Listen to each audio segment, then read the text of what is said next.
What's going on, everybody? Welcome back to the Counter Punch podcast. And today we will be doing a full card prediction video for UFC 301. A lot of people are calling this one of the worst pay-per-views we've ever seen. I can't really fight it, but there are some fights on this card that are going to be some fucking bangers. And also, this is a massive, absolutely massive betting card for us. And yeah, I'm looking forward to Saturday night. If you're new to these, my name is Lucas Cohen. His name is Rohan Borges. And if you haven't noticed, we're now on Zoom for Yeah, this is only for today. We're in different locations at the moment. But yeah, we're on Zoom. Same old podcast, same old conversation. Rohan, how you doing? I'm doing good, my man. How are you? I mean, shoot, you left a little earlier than me. I still got a few finals to finish up back at school, and then I'm on my way out. But you're home already, so how you enjoying life at home? I'm good. I'm good. Everything's good. Just looking forward to Saturday, getting some research in. Got a little more time than usual, which is great. And yeah, let's get right into it. Let's start with the Yes, first sir. fight of the night. And actually, before I get into the first fight of the night, as I mentioned at the top, this is a massive, massive gambling card for us. I think it may be the most units I've ever had on a Oh, fight wow, card. really? There are a lot of Damn. spots sticking out. If you I want to know. get, go ahead. Yeah, no, I just looking at the card, there are so many big favorites. I can see a lot of spots where you're looking like inside the distance, overs, unders, and those kind of territories. Because yeah, there's not a lot of like close money lines, but yeah, I could see a lot of value on the table still for sure. For sure, yeah. So money line plays everything. We're pretty much gambling on all different kinds of Yeah. money lines. As I was saying, if you want to get our UFC 301 bets for completely free, you can just click the link in the description of this video or go to counterpunchlocks.com. But as I was saying, let's start with the first fight on the night. Alessandro Costa will be taking on Kevin Borges. Here's the thing about this fight. For me, it's really, really, really hard to call. I mean, both of these fighters Hmm. I'm fairly high on, despite, one not having a win in the UFC and Kevin Borges being 0-1, and Alessandro Costa with a losing record in the UFC in 1-2. But then you look at who they faced. Alessandro Costa made his UFC debut against Amir Almazi, lost, no shame in that, was having some success as well, beat Jimmy Flick as he should have, and then in his last fight lost to Steve Erceg. Look where Erceg is now. On the flip side, Kevin Borges, only one fight in the UFC, had a win on the Contender Series, same as Costa, and in his UFC debut lost to Joshua Van. I believe he won a round in that fight. Started to tire out. Van is just so good with the volume and the pressure. Again, no shame in that whatsoever. Both fighters have lost to amazing competition at the 125 division. Here's the thing about this fight. I said, apologies, guys. I'm a little bit sick, so you may hear me cough now and then. Um, I said at the top that I think this is a very, very hard fight to call, but I could see one of these fighters winning clearly. On one end, you have Costa. I think the physicality could, lean in his advantage big time, and he can secure some takedowns and win a clear decision, maybe get a submission. But on the other side, I could see Borges, just out voluming this guy for the entire fight, picking him apart at range. It's tough to call, but I do think the winner of this fight will kind of make it, I won't say easy, won't say make it look easy, but I do think we could have a clear winner on this one, but it's really, really hard to call. I think this is a 50-50 fight. The odds represent that as well. I'm going to side with, it's tough. I'll take Costa. Very, very close fight. What do you think? Yeah, I'm gonna agree with you, man. Slight lean on Costa. I just think looking at the tape, I thought his athleticism and his physicality flashed a little bit more for me than Borjas. Like when you see him able to actually land an impactful combination, he'll really just go in for the kill, and he has nasty ground and pound actually. So that was just something that stood out to me watching the tape. And then I just think he really has an advantage on the ground as well. If you look at his grappling, I think he has a more just a higher path to victory in this fight. I think he can hurt Borjas on the feet, and if he wants to, I think he could make this a grappling fight. Rough him up against the cage, use his offensive wrestling to get him down, and that's where I think the ground and pound is really going to come into play. I think he can really make a statement in the judges' eyes as well. We know how they've been scoring these fights recently with the damage and control. I think Costa might be the fighter with the higher volume in this fight, so I'm going to lean him slightly. But I could again, it's a close fight just because they face tough competition. Borjas, a close fight against Josh Van. Costa actually didn't even look that bad against Steve Erceg, and he's fighting guys like Amir Albazi. So they kind of tossed him into the deep end right off the bat. So it's kind of cool that these guys have faced tough competition right in at the beginning of their UFC career. But for this fight, it's close. But I'm gonna lead Costa as well. I don't think there's any more. to say about that fight. Let's move on to the second fight of the night. Ishmael Bonfim taking on Vink Pichel. Here's the thing about this fight. I don't think Bonfim is the best prospect in the world. I really don't. I think he's a solid prospect. I don't really think he's much better than that. But you can't pick against him here, against a 41-year-old Vink Pichel who is coming off a 2-year layoff. I mean, I just can never pick that fighter, no matter Yeah. who you are. I think Bonfim is just the younger fighter, and I think although he does struggle off his back, we saw that in the PSD fight. Think Pichel is not PSD. He's not really a high level, wrestler, grappler as well. I think Bonfim will be able to stuff the majority of takedowns here. Just win, piecing him up on the feet, maybe find a finish, and just overall being the more youthful fighter. That's all I really got to say. Yeah, it's really not too much to add for me. I think this is a clear fight, like a tune-up fight, right? For Bonfim. Um, I think Ben Pikel, 41 years old. If he wins this fight, Bonfim should. There's going to be real questions asked about him because we did hold him in a pretty high regard up until that BSD loss. But like you said, BSD and Ben Pikel are not comparable in any measure. And I just think that as long as he can, because the cardio and the grappling is really just what I worry about. Like Vink Pikel, his only path to victory is really to, wrestle him completely for 15 minutes. How is he going to be able to do that? He's not going to be able to do that. So hopefully Bonfim just gets the job done, but he should get the job done fairly easily. So I'm going to roll with him inside the distance as well. I think he finds a finisher because the striking advantage is very, very big in this fight. So I think he gets it done. yeah, let's move on to the next one. Dione Barbosa taking on Ernesta Caracate. I'm sorry if I'm mispronouncing this name. Yeah, that's a tough one, man. That's a tough one. Especially Ernesta, that's a tough one. This is one of the only fights that I just want to, look into a little bit more. I mean, both fighters making their debut in the UFC, and I think it's very, very tough, very, very tough to call. I don't think Barboza should be as big of a favorite as she is. She's currently sitting at minus 220. Let's see if that's changed. I don't think it has. Right now, she's sitting at minus 205. Yeah, around the same. Um, yeah, I mean, one fighter's going to try to grapple, one fighter's going to try to keep the range and strike. As you said in your fight breakdown in the Discord, who's going to implement their game plan? Is it going to be Barboza or Karakade? Yeah. It's tough to call. I think Barboza's just faced the better competition and is slightly more experienced, so I'll take her here. Gambling wise, I'll just say I don't really have anything on this fight. But again, this is one I have to look into a little bit more. Right now, initial prediction, I'll go Barbosa. She looked really good on the Contender Series, but Karakade looked pretty good as well. But again, Barbosa, I think she's in her prime, 31 years old, while Karakate, I think she is a tad bit. I think she's got to improve a little bit more. I think she will have her moments, but I'll pick Barbosa in this one. Yeah, I mean, I'm gonna roll with Karakate, but only because I think that she might be able to land the more damage on the feet. I think she's got decent enough takedown defense based on that one win on the Contender Series, because she's not really, the most seasoned, obviously, in the UFC level competition. But like she looked decent enough, and Barbosa's only path to victory really is to take this fight to the ground and keep it there. Like she looked good on the regional scene. She had this one fight against, I think it was Josiane Nunez, who we recently saw fight again. She was able to take her down and hold her down. So I think there's going to be a lot of takedowns scored in this fight. But ultimately, we've seen, like you keep saying on the pod, the damage over control with the judges. And I think ultimately that's where I'm just slightly going to lean towards Karakate here, just because I think on the feet, she's a much better striker. And Barbosa doesn't really use her striking well to set up her takedowns. She kind of just shoots in with her head down. It's pretty sloppy the way she wrestles, but she is effective. But I'm going to roll with Karakate just based on the damage. Yeah, again, I think it could go either way. You're right. The judges have been scoring damage over volume. But I think Barboza will have her moments on the feet as well. Tough fight to call. We're going opposite ways, but I think we can agree. You can make a case for both fighters. Let's move on to the fourth fight on the night.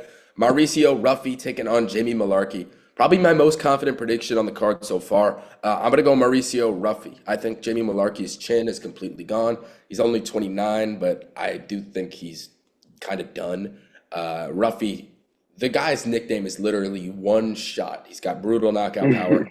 Obviously, Jamie Malarkey's gonna win minutes here. That's what he does. But Ruffy looked great on the Contender Series. Got a big win against a pretty high level fighter in Raymond Magomedaliev, who I believe trains with the Islam Khabib camp. Beat Impa Kasaganai back in the regional, Eagle FC, I believe. The guy is a good fighter.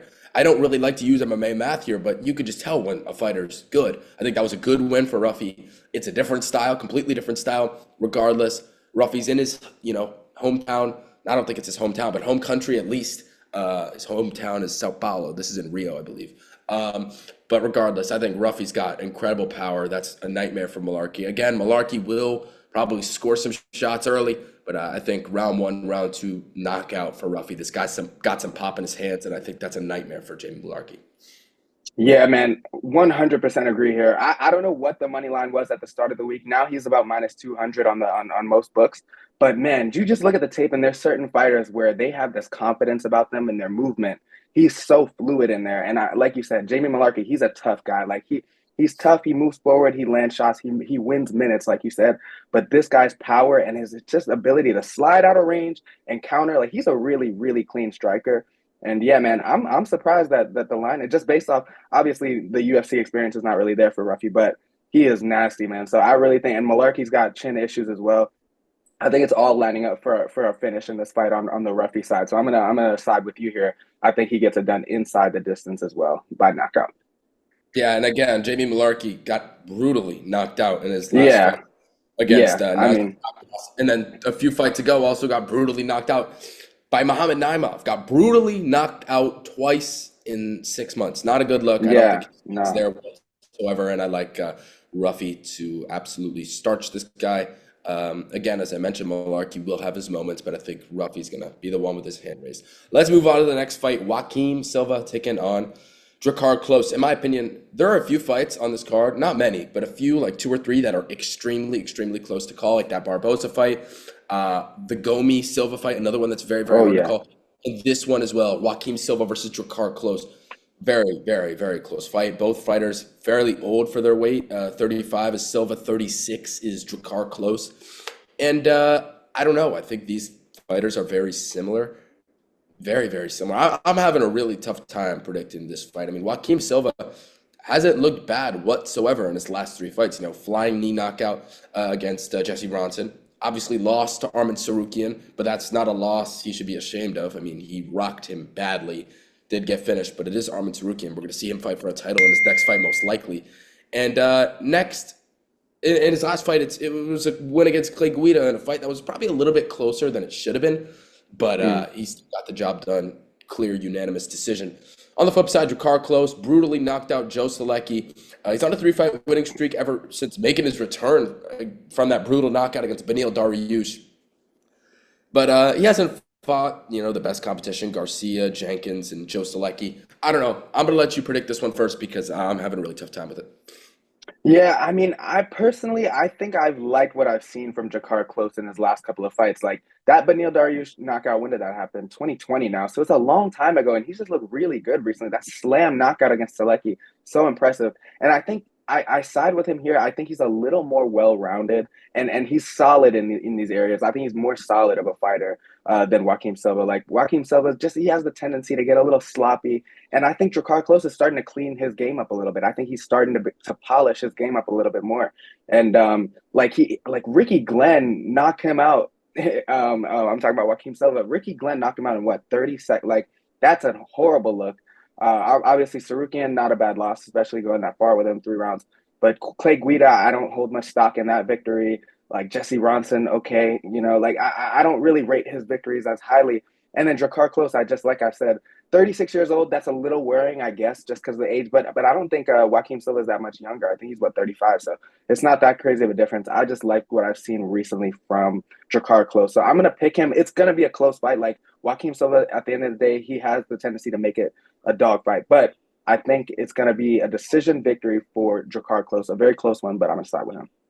Yeah, here's the thing about this one. I mean, if you say it's a decision victory for Drakkar Klose and it's a very close fight, I mean, I feel like when you're gambling on this fight, you got to go Silva. I don't have any money Oh on yeah, this as of now, but he's what, plus 150, plus 160 underdog in a close fight in his home country where the judges, the crowd's going to be making a little bit more noise when, he lands. yeah. I feel like betting-wise, you got to side with Silva. Like you, I think it's 50-50. I'm going to give the edge to Close, but very close fight. Could 100% see if it goes Silva's way. Let's move on to the next fight of the card. Jean Silva versus William Gomis. For some reason, they're putting two incredible prospects up against each other in the featherweight division.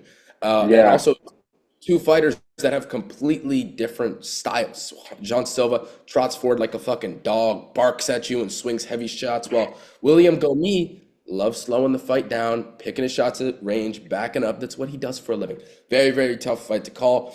Um, Man, at first I was thinking go me, because again, as I mentioned, he slows the fight down. He's so clean and so fast. This guy is one of the fastest strikers in the entire UFC, in my opinion. But again, John Silva, he's gonna track you down and he's gonna land bombs. What are the judges gonna side with more? The power of Silva, or the bouncing around, hitting Silva with some leg kicks and some straights? I don't know. Another one tough to call. I'm gonna side with with Silva because I think it's gonna go the distance. I think he's gonna hurt Gomi more. But again, I can see Gomi kind of hurting Silva with like a body kick, just being a little too fast for him. But I don't know. Silva's 27, Gomi's 26, both young prospects. Uh, Gomi's got a 4-inch height advantage and a 3-inch reach advantage. Tough fight to call. I'm gonna side with another close one. I'll say Jean Silva for now, but definitely no money going on this one. Yeah, for me, this is the toughest fight on the card, bar none. Like, I just don't know who to side with because, like you said, there's such opposites when it comes to their approach. And Gomis, like he is really good at just slowing the fight down and making you fight his fight. Like that fight against on the Contender Series against Kevin Vallejos, he had only been to decision like once prior, had like 9 knockouts on his resume, and he slowed that fight down, didn't really let him land anything powerful. And that's kind of the similar case here against John Silva. Like he's going to come forward. He's going to try to be a dog in his face, but Gomis is so effective at just sliding out of range. It's going to be boring all the time. That's just how he fights, but it is really effective. Like, I just have a tough time because every time I feel like I've been through this before with Gomis where I'm feeling like, oh, this is the time where he gets put in a dogfight and he's not really able to survive because really we haven't seen his chin tested much. Like, we haven't seen his durability and his cardio tested much in a real war like that. So I really hope that John Silva is able to turn it into a war like that. But man, it's hard for me to see it happening. So I don't know, man. I'm just gonna side with Gomi, but I'm zero confidence. But I'm gonna say he just is able to do what he's always done, which is just slide out of range. And I'm a big fan of clean striking, and he is a very clean striker. Like, boring point fighting, yes, but it is clean and it is effective. So I'm gonna side with him. No confidence. I want John Silva to make it ugly, but we'll see. I'm with you. Zero confidence on my end as well. I'm going Silva. He's going go me. But a fight that we're definitely looking forward to because I think both these fighters could be something in the featherweight division. Let's move Yeah. on. Next fight on the card: Elvis Brenner versus Mike Tybek Oralby. However you say that name, that his first name, Mike Tybek. Mikhtievek? Yeah, something like that. I don't know. Where is he from? Arguably, Um, he's from Kyrgyzstan. Arguably one of the ugliest fighters in UFC history. Hey, you ain't lying though. You ain't lying. You ain't lying. Yeah, he is. He is. He's up there. He's up there. But ugly doesn't matter in the UFC. If you're a beast, you're a beast. And I really think this Oral by guy is a future champion. He is really, really, really, really, really fucking good. Took his debut fight against Uros Medic on like 4 days' notice and ragdolled him. Didn't even slow down at all. Was dominating that fight. This guy is so fucking impressive. He's got solid striking too. He's, fights at 155 and 170, debuted at 170. Now he's going to be dropping 15 pounds to lightweight. Rohan, I think this guy's a fucking problem. Yeah, man. I think he could be a future champion, to be honest. I like Oralby. Ed Brenner's a guy I'm super high on as well. 2 great wins in the UFC and then a fight against Tuke Gavin, which a lot of people thought he lost, me included. But, that Kudalate fight, that Khrushchevsky fight looked great in both of those fights. But I just think Oralby is a different level. He's also 26. I mean, when this guy gets to 30, 31, he's going to be a demon. Guys, watch out for this fight. This is probably my favorite fight of the night just because Oralby, I'm excited to see this guy fight. He's a fucking stud. I'm picking him all day here.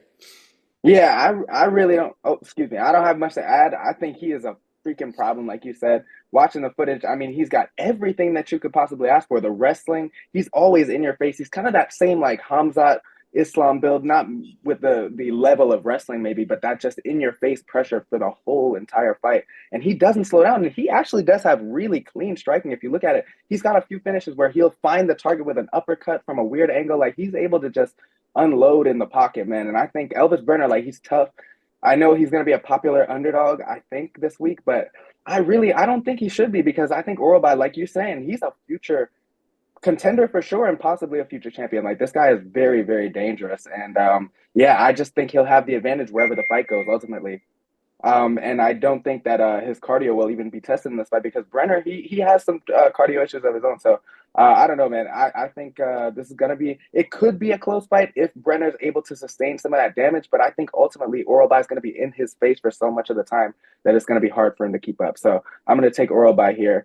Inside the distance too, man. I think he's gonna put people on notice in this fight, and it could be like a late finish, a scenario where he's putting a lot of damage and then ultimately gets him out of there. But I think it's going to be a dominant performance, so I'm going to side with you. Yeah, I mean, Oralby is an absolute dog. Excuse me, Brenner's an Brenner. absolute dog. He knows how to survive. I can see it going the distance. But again, I think Oralby's on a different level. I think he finds a finish, probably a submission. I'm with you there. Really looking forward to his fight this weekend. Let's move on to the next fight on the card, Karolina Kowalkiewicz versus Yasmin Lucindo. We'll keep this one short and sweet. Another fight in which I think these fighters in this stages of their career are on different levels. Lucindo's 28, Kowalkiewicz is 38. That's a 16-year age difference. We rarely see that ever in any combat sport. This is kind of crazy. Kowalkiewicz, I think she's on the decline despite winning 4 straight fights. It's crazy to sound. It's crazy that I'm saying she's on a decline, but look at who she's fighting. Diana Belbita, Vanessa Demopoulos, Silvana Gomez Juarez, and Felice Herrig. Arguably the 4 worst fighters in the division right now. The big step up against Yasmin Lucindo. I think she's an absolute dog, and I think she should make this one look easy. That's all I really have to say. Yeah, not much to add.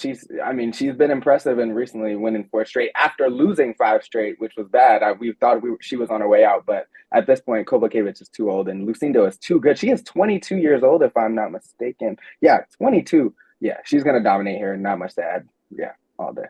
Just the more youthful fighter, the more physical fighter.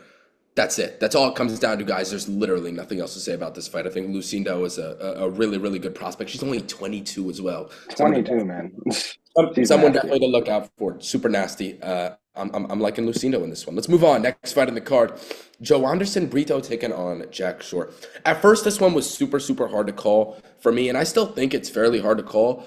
But I just have to go Brito, and I'll tell you why. Jack Shore, for most of his career, he's fought at 135. Now he's fighting at 145. But here's the thing: when Jack Shore was so highly regarded as one of the best prospects in the sport, it's because at bantamweight he was a big guy. He was able to use his physicality against these smaller bantamweights. That's not something he's going to have here at featherweight, specifically against Joe Anderson Brito. He made his debut at featherweight, beat Makwan Amirkhani just by surviving that round 1, like everybody does against Amirkhani, and getting the submission in round 2. I think Brito's got great cardio. I think he's got a lot of power. I think he's very physical. He can defend takedowns. I still think it's a fairly close fight because I do think Shore is talented. I do think he has very high fight IQ as well. But I just think what's going to win Brito this fight is the physicality all day, every day. I think he wins a decision. Could see him get knocked out just because he's a stronger guy and he's got a lot of pop in his punches. Yeah, like you just said, I mean, sure, at bantamweight, he had that size advantage. At featherweight, you can just see it's not the same. And Brito is so freaking powerful. That's the thing. I think Jack Shore is very good. He's very solid and well-rounded. Like he's gonna be able to win a lot of minutes here just based on his striking fundamentals, his grappling. He'll be able to have some success in the wrestling, maybe. But I just think ultimately it's gonna come down to the fact that Brito through all the 15 minutes, like at the third round where Jack Shore is definitely going to start to slow down a little bit, Brito is going to have that power still, that ability to change the fight and alter the way the judges see it in the end. So I think that like I could definitely see Jack Shore winning. He's got one loss in his career. Like he is a very solid fighter, and it's a tough one to call. Ah man, I'm struggling with this one too, but yeah, I think it comes down to the power as well. Like you just said, Jack Shore at bantamweight is a lot different than at featherweight, and Brito is so freaking strong and explosive that I think he might be able to just land that big shot to put him out even at the end of the fight. I don't know. It's a tough one for me, but I'm gonna roll with Brito as well. I'm with you 100%. I'm a little more confident in Brito, but again, I see Shore having his moments for sure. Let's move on to the next fight in the card, Paul Craig versus Kyle Barrio. Another one that I'm going to keep short and sweet. There's a lot of these on this card, a lot of massive favorites, and Barrio is one of Yeah, them. Paul Craig at 185, I think is dog shit. Paul Craig in general, I think is not the best. He's always had that one trick pony with the triangle choke. He's now at middleweight. He's now 36 and a half years old.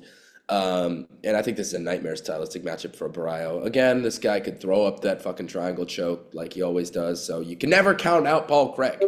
But the thing about this fight is Kyle Barrio is going to have him on the feet and even on the ground. If he can just stay away from Craig's guard, it's going to be Barrio all day, every day. I think he dominates. The younger fighter, I see Barrio as a future top 5, top 10 middleweight. I think this kid's an absolute stud. I mean, he's just dangerous everywhere. I think he knocks out Paul Craig, to be completely honest. 185. He's fighting at 185. That's middleweight. He's dropping down from light heavyweight to middleweight. I know he's already had 2 fights there, but again, Barrio's got some pop in his punches, unlike Craig's last 2 opponents, and Andre Muniz and Brendan Allen. I think Barrio might chin Paul Craig here. I'm very, very confident in Kyle Barrio. Hence the line on this fight, -500, -600. It's pretty crazy. I think it's deserved as well. Yeah, I agree with you. I mean, there's a reason he's this big of a favorite, and he is one of my favorite prospects personally. This guy is a beast, and he's so well-rounded. That's the thing about Paul Craig. He's so one-dimensional. Maybe one of the most one-dimensional fighters on the UFC roster. He's got the same approach in every fight, especially against somebody with the power and the striking of Barrio. He's gonna pull guard maybe like 7, 8 times in this fight, if it even gets to that point. Because I think Kyle Barrio, even if that is the case, he's got the wrestling advantage. He's so big in there. Like, he just looks so imposing. And I think just the power, it's going to come down to that. Like, Paul Craig's striking defense is not there. He's got no head movement. Barrio is going to be able to pick his shots, and I think he finds a finish as well. I'm confident in him finding a finish in this fight. I think that's a great bet as well. Just Kyle inside the distance, or Kyle by knockout. I like that a lot. Nothing more that needs to be said. Let's move on. Next fight in the card. The second fight on the main card, it is Michel Pereira versus Ihor Potieria. I'm going Pereira all day, every day. Unlike the Barrio fight, I don't think his numbers deserved. -600 is kind of crazy. This is a guy in Ihor Potieria who looked actually really good in his last fight. But here's the thing about this one. Here's the thing, and why it's tough for me to side with Potieria.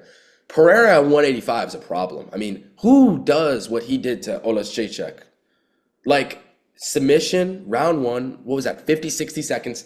He hurt him to the body at first. Here's the thing about Pereira nowadays and at middleweight. He's not fighting dumb like he used to. I think this guy recognizes that it's his time to actually make a push for the top 5, top 10.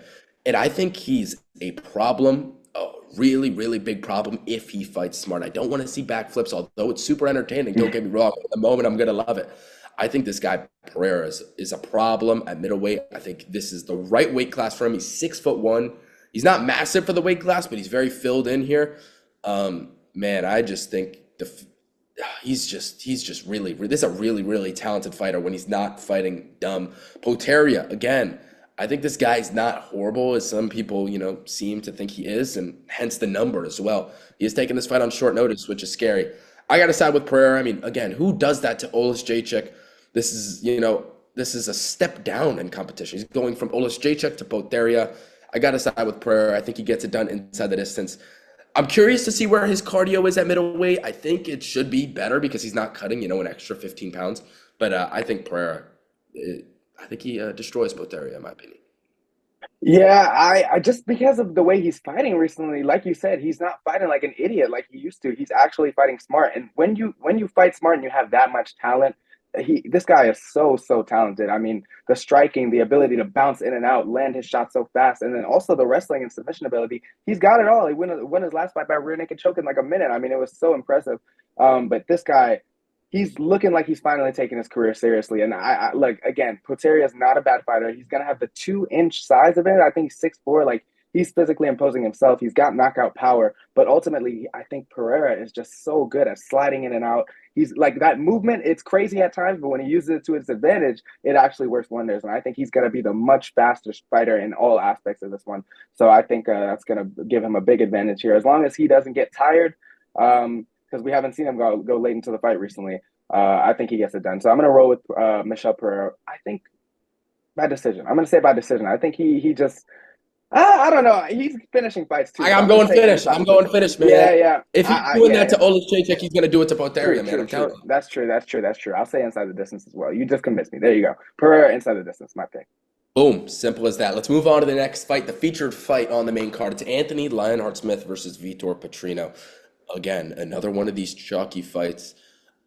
Another fight in which I don't think Petrino should be a minus, what is it, 500, 600 favorite? Because, Hmm. Anthony Smith, he is a dog. But again, at this stage in Anthony Smith's career, I don't think he's the same. I think, I'll just say it right now. I think Vitor Petrino is going to knock out Anthony Smith, and I'll tell you why. Look at the last few fights of Smith, right? He fought Ryan Spann 2 fights ago. He won by split decision. First of all, I thought he lost that fight. But again, Ryan Spann has zero finishing instinct. He could have finished that fight with ease, and I guess decided not to. I mean, Anthony Smith is getting hurt like a motherfucker nowadays. And in his last fight against Khalil Roundtree, got hurt, I want to say what? Anywhere between 8 to 10 times in the fight. Got hurt a bunch, eventually knocked out. That was 5 months ago. I think this guy's chin is I wouldn't say completely gone, but it's bad. I think Petrino's got a lot of pop in his punches. You saw him fight safe in his last fight against Tyson Pedro. Man, Brazilian crown behind this guy. I see him landing a brutal KO blow, or maybe I could see what I could see is like Smith trying to shoot takedowns and like Petrino, throwing some shots like elbows, hurting him, something like that. I don't know. I may just be, throwing a curveball out there, but I like Petrino by knockout. I like him by vicious knockout. Yeah, I mean, dude, at this point in Anthony Smith's career, I just I can't see him really surviving here. I think that's all it's going to come down to is his ability to survive because like what advantage does he really have here? Petrino's the more physical guy and like you said, he did take more of a safe approach in his last fight, but with the crowd behind him, I think he's going to be motivated to kind of put on a show here. And this is a big name. Like Anthony Smith at the end of the day, it's a big name. Having a win over him is going to mean a lot for Petrino's career moving forward. And this guy, I mean, he's got everything. He's shown the ability to go to decision like he did. He's shown the ability to knock you out. He can submit you. And for me, on the feet, it's not close. Like in this fight, on the feet, he's got the complete advantage. It's on the ground where I think Anthony Smith might be able to have some success. But even still, like at this point in his career against this, why did Anthony Smith really take this fight? I don't know. But yeah, I don't see him having much success. And I'd like Petrino to get the job done as well. Smith, he is good at like making it kind of close, but like he's been getting brutalized, and he even could have lost to Ryan Spann earlier in the second round in that last win he had over him. So yeah, I just think that Petrino is going to get it done, and I think yeah, I'm going to side with you inside the distance as well. I think that crowd is going to be fueling a lot of these guys to a big victory. So yeah. Next fight on the card, we have the co-main event between Jonathan Martinez and Jose Aldo Jr. Man, unlike the last 3 fights, this is a very, very tough fight to call, in my opinion. And I'll tell you why. Let's look at the betting line for this fight, right? Martinez currently sitting at a minus 160, minus 165 favorite, while Jose Aldo's around plus 130, plus 135. Here's the thing, Rohan. If I got this line on this fight 3, 4 years ago, I'm fucking putting my life savings on Jose Aldo at that underdog price. I mean, I have to. But this guy's coming off a 2 year layoff, about what, a year and 8, 9 months to be exact. And we just don't know where he is. He's coming off a bunch of boxing fights. We don't know where he is in his career. He's 37 at bantamweight. That's already a red flag. Man, but stylistically, I'll tell you why I like Aldo. Jonathan Martinez loves his leg kicks, and Jose Aldo probably has the best leg kick defense we've ever seen in MMA, right? But Martinez could also kick to the body and to the head. But again, Aldo's striking defense in general is very good. Also, I think the body's gonna be wide open for Jose Aldo for that liver shot all day, every day. I think this is a very close fight because we're not gonna see prime bantamweight Jose Aldo. Obviously, we're not gonna see the Jose Aldo from the WEC days, early UFC days when he first joined the UFC. But I do think he'll be able to make this very, very close. I think this fight goes the distance, to be honest. I think here's the thing. I think this is a 50-50 fight. I see it hitting the cards. I think that we could see a split decision. I'm confident that we'll probably see a split decision. I think both fighters will have a case to win this fight. And I could see, again, a Brazilian robbery. I wouldn't say a robbery, but because in a close fight, the Brazilian judges or, just the judges in the Brazil, hear the crowd, making more noise for the shots of Aldo. I hope they recognize those leg kick checks because he's very good at those, but he's very discreet with them as well. I'm going to pick Jose Aldo in a very, very close fight. Not confident in it at all. But I think he's got just enough to beat Jonathan Martinez in this one. Yeah, this is tough, man. This is really, really tough. Obviously, Jose Aldo, there's a lot of questions. We don't know how he's going to look after such a long time off. But he's 37 years old. He's not that old. Like that's not what I'm worried about here. I'm more worried about the Jonathan Martinez side. Like I think this guy over his last couple of fights, especially, he has looked so freaking good. And he's 30 years old now, but it looks like he's starting to find a rhythm where it's like it's hard to deny him right now. And that performance against Yanez, I mean, just leg kick after leg kick. Again, that sort of approach where he's just teeing off at the legs. I don't know how that's going to work against Aldo because he's so freaking good at defending leg kicks. And just like you said, his striking defense in general is some of the best that the featherweight division's ever seen, probably the best. But I think that his boxing and his output when it comes to his boxing is what's going to give him the edge, especially being that the fight is in Brazil. He's going to have that fucking crowd roaring his name from the moment. I mean, this is a big occasion to have Jose Aldo coming back to the UFC. We thought he was done. I mean, he was immediately put into the Hall of Fame. That's how you can tell how big of a legend this guy is. The crowd is going to be electric. And I think that is kind of going to factor into my decision here to pick Jose Aldo by a very, very close decision because I just think that, like, from what I've seen with Jonathan Martinez, his boxing is nice. Like when he locks, I don't know, his output and his volume with the boxing is what worries me. Like he's more of a kicker in general. Like he For loves the sure. leg kicks, but he'll also just like target the head and the body with his kicks only, and he'll even just lead his attack with his kicks and not even throw anything to set him up. So that kind of worries me here because if you're going into that Aldo fight like that, where Aldo's going to be able to just prepare for the leg kicks and then counter with the body shots and that he's his patented liver shot uppercut kind of hook cross that he has. I mean, this guy is so talented. And like in his last couple of fights on the way out of the UFC, Merab Dvalishvili, he wasn't really able to show any of his striking in that fight because he was just suffocated the entire 25 minutes or 15 minutes, how long that fight was. I think it was a 3 round fight, but he couldn't get any offense off in that fight. You look at the one before that, beat Rob Font, looked incredible, beat Marlon Vera. Like he beat some of the best in the division still at 35 years old or whatever it was. Like I don't really think that there was a steep decline at all from Jose Aldo. So I'm not really expecting him to come in here looking like a completely different fighter. I think he's still gonna look good. And I just love his boxing in this fight. I think that's what it's going to come down to. He's got the better boxing, and when the leg kicks cancel each other out, I think that's going to weigh heavily into the judge's decision. So yeah, man, I'm gonna pick Jose Aldo by a close decision. But again, Jonathan Martinez beating Said Nurmagomedov, Yanez, Cub Swanson. He's taken out good names. He's on a 5-fight win streak or 6-fight win streak. I think he's looked so good. So it's really tough for me to call. But I'm gonna take Aldo. But again, those names aren't Jose Aldo, and I know exactly. I feel like stylistically, those were some good fights. I mean, Andre Yanez, zero leg kick defense. Said Nurmagomedov gets tired quick. Cub Swanson is just old. And Mm-hmm. yeah, I mean, I just don't. I feel like there's a step up in competition. But again, the age of Jose Aldo is definitely a big concern. I'm gonna side with Aldo. I'm not as confident in it as you are. But the fact that he's an underdog, I'm looking at a point spread from a gambling perspective. I think this one probably goes the distance. But yeah, we'll both pick Aldo. Let's move on. Main event. We're here. Alexandre Pantoja taking on Steve Money Erceg. Yes, I just gave him the name Money. His real nickname is Astro Boy, but I just thought that would sound Astro. cool. Rohan. I think this is a very, very close fight. A very, very, very, very, very, very, very, very, very close fight. I really do. I think Alexandre Pantoja isn't as good as people think. I really don't. I think 5 round fights aren't the best for him. Let me. I'm gonna talk for a little bit longer than normal for here for this one. I have to. All right. Look, he's on a 5-fight winning streak against great competition, 100%. Manel Kape, Brandon Royval, Perez, Moreno, and Royval again. Let's look at his last 2 championship fights. Right. That fight against Brandon Moreno, great fight. I think he won the fight. A lot of people thought Moreno won. I thought he won the fight. But Moreno broke his hand in that round one.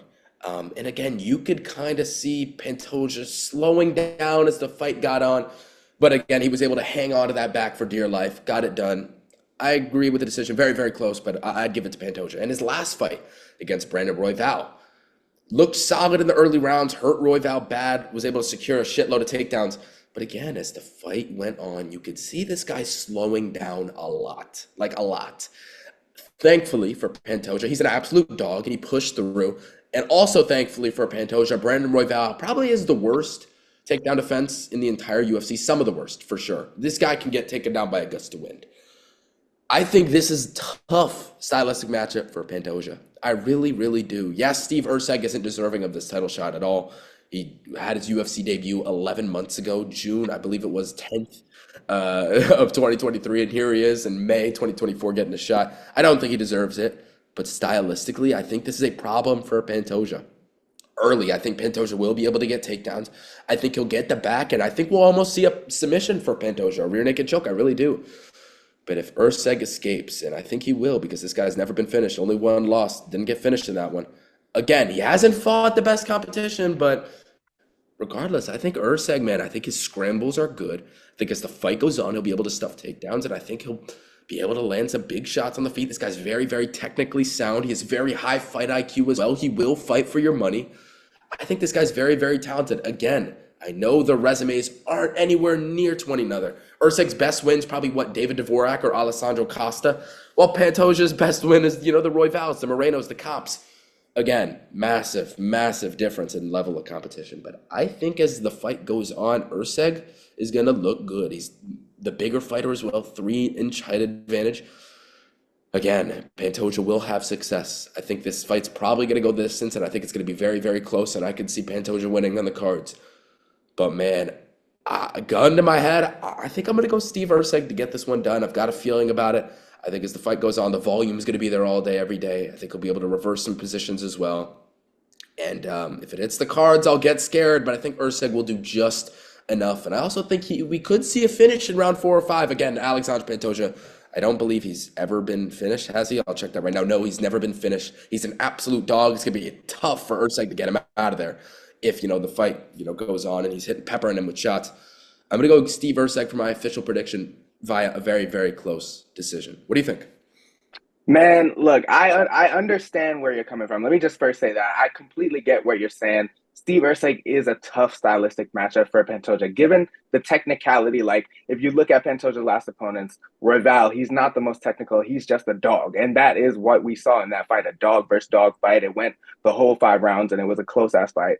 I mean, Steve Erceg is not going to give him that sort of sloppy fight where he's able to just take him down at will and hold him down. Like, I think Steve Erceg is going to be a lot more patient, a lot more polished, a lot more careful with how he moves about things, especially because, he's walking into a title shot. This, like you said, he made his debut in the freaking company less than a year ago, right? And he's already walking into a title shot. So, oh yeah, I froze. Oh, I'm back. So yeah, I think he's gonna be able to walk into this fight with an elevated confidence, but also like a level-headedness about him. He's gonna walk in there with a cautious approach. But given that this fight is in Pantoja's backyard, and we've seen this guy just pull shit out of the gutter when you even think that he's on the verge of defeat. He has looked so good in those later rounds and just being able to just dig deep. And I think that Steve Erceg has just never been put in that type of environment. He's faced like just mid. I'm sorry to just simplify things, but Matt Schnell is like, he knocked him out, but it's Matt Schnell, and it was a clean ass knockout. Don't get me wrong, and that really highlighted his striking ability, because I don't think that a lot of people at flyweight possess that kind of striking ability and that power that he has.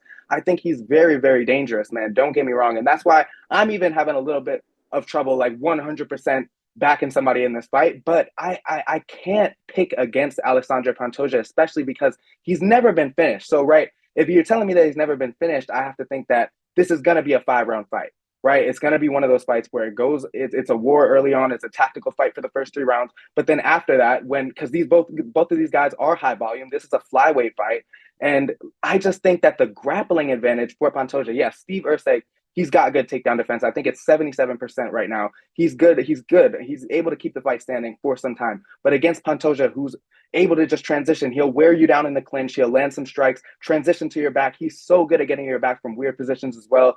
I just think that over the full 5 rounds, he's going to be able to implement his complete MMA experience more than Steve Erceg is. Like, at the end of the day, when you tally up all the cumulative experience between these two fighters, it's not even close. Pantoja has seen it all. He's been through it all. he's a dog. He's never been finished. I don't know, man. It's so hard for me to pick against him, especially just in Brazil. And if you look at the way the guy's talking, I mean, the confidence seems at an all-time high. And why shouldn't it be? I mean, he's talking about Sean O'Malley, mentioning that he had success against him. He doesn't want to talk about those all training sessions and things like that. Like, this guy just seems like he's on top of his game right now. And I mean, for me personally, I 100% see where you're coming from, but I will not pick against the dog that is Alexandre Pantoja in his backyard. I think it's just too perfect for him to cough this up. So yeah, I'm gonna say he gets the job done. I could see a close size fight. Steve Erceg is talented, but I'm gonna roll with Pantoja by decision. Oh, you're muted. You're muted. You Sorry, I good? was coughing. I was coughing, so I didn't want to. I No, didn't I want feel to. you. I feel you. But you say that Pantoja's been through it all, right? But here's where I'm gonna have to give a counter argument, and I'm curious what you have to say about this. I mentioned, right? He's only had two 5 round fights, right? Two championship bouts. That fight against Moreno did break his hand. You could still see Pantoja slowing down. That fight against Royval, you could see Pantoja slowing down big time. But Royval has takedown defense. He could get taken down by a gust of wind. Hmm. Dude, this is a different stylistic matchup. If Erceg's healthy going into those later rounds, you don't see a scenario where he starts stuffing those takedowns. And on the feet, you gotta agree, Erceg's the better boxer. Oh And if yeah. Okay. he's So this is what more I'll say. guard, he's gonna have the better cardio as the fight goes on. I know Erceg hasn't gone, to the later rounds, but you could just tell this guy never slows down. I mean, look at that David Dvorak fight, round three. He took that fight in, what, 3 days' notice, and he was cooking in round three, probably his best round. True, that is true. And I will say, like, to the boxing and the striking point, like in those later rounds, especially in the Royval fight, you were worried about Pantoja striking because he just looked like he was desperate to take the fight to the ground. And I don't want that to be the case in this fight where he's desperate, because in that sort of scenario where Steve Erceg is having the striking edge later in the rounds, then it could get a little ugly. But I just think early in the rounds, earlier in the fight, I think Pantoja can even have more success with his grappling. I don't think he has to even be willing to let this be a strictly stand up fight. Like, I think from the first round is where Pantoja should already start to be working in the wrestling, because I think that's where he has the clear advantage. So again, if Steve Erceg is able to defend more of those takedowns early and then drag the fight out late, then I could see him having a lot of success. But if Pantoja is able to, because you got to think in terms of grappling, when you're defending a lot, it takes out a lot of energy. And Pantoja wasn't even looking to take the fight to the ground early against like Royval and especially Moreno, because Moreno's nice on the ground as well.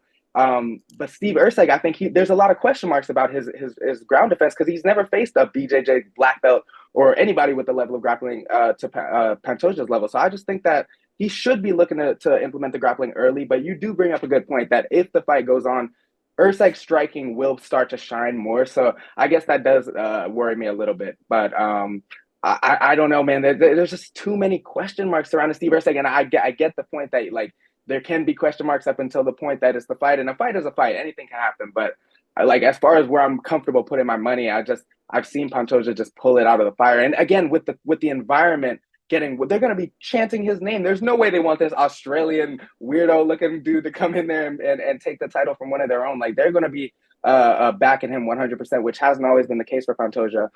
So man, I don't know. It's tough. It's really tough. Well, And Steve Erceg is The talented. Brazilian crowd didn't want Jamal's fat ass to fucking win the belt, No. I know, of course, I know. I'm just saying, and he like in that dominated. sort of. Well, are you talking about Glover? Glover Jamal. Yeah. Come on, we ain't gonna compare Glover to Jamal to this, because I just think that this is a completely different fight. Like, the pace is gonna be Yes. high from the jump. Like, I think that, and that's the case in most flyweight fights, anyways. But Pantoja he just puts a high pace on his opponents, and I think that can frustrate Steve Erceg when he's trying to look for those shots, because he's one of the fighters that looks to pick his shots and land cleanly. But I think Pantoja is going to be looking to get on the inside, clinch him up and land some shots against the fence as well. So I don't know. I just trust his overall game more than I do Steve Erceg. But again, he could just completely make me look like a dumbass and even like finish Pantoja for the first time. We don't know about a lot about Steve Erceg because he's only been in the UFC for a very short time. So it's just tough. But yeah, I could see a lot of possibilities. But I'm gonna stick with my pick, Pantoja. Well, I can 100% respect where you're coming from. We really haven't seen, that much of Erceg. We haven't. It's a fact. He's faced really, not low level competition, but nowhere near the same level as Pantoja. You just said that you think Pantoja is gonna beat him up in the clinch. I disagree. I think if the fight hits the clinch, it's going to be Erceg all day, every day. I think he's going to hit him with some sharp shots. He's the taller fighter. I don't know. This fight is so hard to call. I'm curious if you agree with me that the value betting wise is on the Erceg side. Do you agree with that? Well, he's what is he right now? Like plus Plus 165. So 170, I yeah, believe. plus 170. Yeah, I could see yeah, no, that the value is definitely on Steve Erceg's side, just because I mean, if because of the unknowns and the fact that Pantoja, this is a bad stylistic matchup, but this is probably one of the worst stylistic matchups that he's faced to this point in his career. So I think just based on that fact alone, there is value on the Steve Erceg money line. Like, yeah, I guess the way I'm talking, you would think that I'm comfortable just betting the Pantoja money line, but like I close to minus 200. I don't think that's a smart bet. And just based on the fact that you don't know the outcome of the fight, like he could win by decision, he could win by knockout, but I think that Steve Erceg, there is value on just his money line alone at plus 170 or whatever it is, because yeah, he's dangerous, and he's probably going to be dangerous for the whole fight. So yeah, I don't know, man. It's going to be close. I'm not like supremely confident, but again, it's just too many question marks for me. I guess yeah, that's ultimately what it comes down to. Well, we could really go back and forth about this fight all day. It's a very intriguing fight, a fight that I'm really looking forward to. I'm going to side with Erceg. He's going to side with Pantoja. Folks, that's all we have for you today. We hope you enjoyed this breakdown. Again, if you want to get our UFC 300 bets for completely free, we're doing a free trial up until the fight.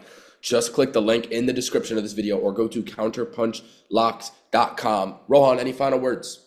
Nah, man, I think this card is a really entertaining one. There's going to be a lot of finishes, I think. So yeah, just sit back, enjoy, and yeah, we'll catch up soon, my boy. Obviously, the name value isn't there, as you mentioned, but I feel like, when there's no name value, the fights are bangers. 100% agree. That's all we got. It's been Lucas and Rohan. Adios.